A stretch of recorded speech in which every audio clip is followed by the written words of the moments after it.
સ્વાગત છે point of Bharat media TV પર સત્યની દરેક પળ।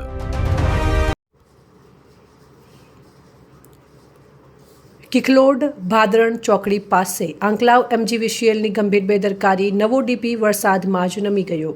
બોરસદ તાલુકાના કિકલોડથી ભાદરણ ચોકડી પર આવેલ કિસ્મત હોટેલ નજીક આંકલાવ એમજીવીસીએલની ગંભીર બેદરકારી સામે આવી છે। ટૂંક સમય પહેલાં જ સ્થાપિત કરવામાં આવેલ વીજ ડીપી થોડા વરસાદમાં જ નમી જઈ હોવાનું સામે આવ્યું છે।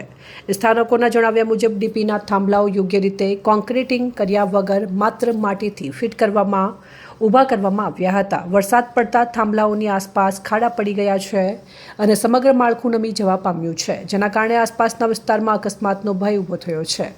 સ્થાનિકોમાં પ્રશ્ન ઉઠી રહ્યો છે કે જો આગામી દિવસોમાં ભારે વરસાદ અથવા વાવાઝોડું આવે તો ડીપી ધરાશાયી થાય તો કોઈ મોટી જાનહાનિ કે દુર્ઘટના સર્જાઈ શકે છે। આવી સ્થિતિમાં જેની જવાબદારી કોણ લેશે તે એક મોટો તપાસનો વિષય બન્યો છે। સ્થાનિકોએ આંકલાવ એમજીવીસીએલના ઉચ્ચ અધિકારીઓને તાત્કાલિક સ્થળ ઉપર તપાસ કરી જવાબદારો સામે કાર્યવાહી કરવા તેમજ જોખમી બનેલા ડીપીને સુરક્ષિત બનાવવા માંગ કરી છે। તંત્ર સમયસર પગલાં ભરે તે જરૂરી બન્યું છે, જેથી કોઈ અનિચ્છનીય ઘટના બનતા અટકાવી શકાય।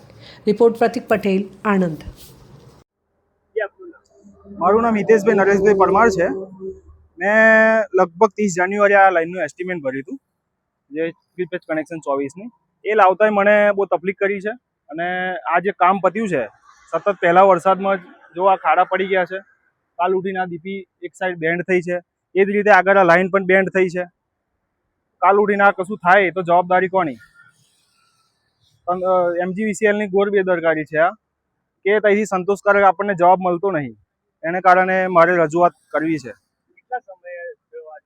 લગભગ લાઈન લાવતા મને 5 મહિના ઉપર થઈ ગયું। હા, એ કોન્ટ્રાક્ટરે એવું કહ્યું હતું કે અમે કરી દઈશું, કરવું હોય તો અમારે 10 દિવસમાં કરી દઈએ, ના કરવું તો અમે 90 દિવસમાં પછી કરીએ। પણ સતત એમના ટાઈમિંગ પ્રમાણે 100 દિવસે ડીપી આપણને આલી। 19 તારીખે આપણે ટેસ્ટ રિપોર્ટ જમા કરાયો છે, હજી કનેક્શન થયું નહીં। કનેક્શનનું કહ્યું તો એવું કહે છે કે હજુ 1 વીક લાગશે કનેક્શન આપવામાં તમને। હાલ તમે કોને રજૂઆત કરી? હાલ અમે આગળ એમજીવીસીએલમાં ઇન્ફોર્મ કર્યું છે, તો એમને અઠવાડિયાનો ટાઈમ લીધો છે।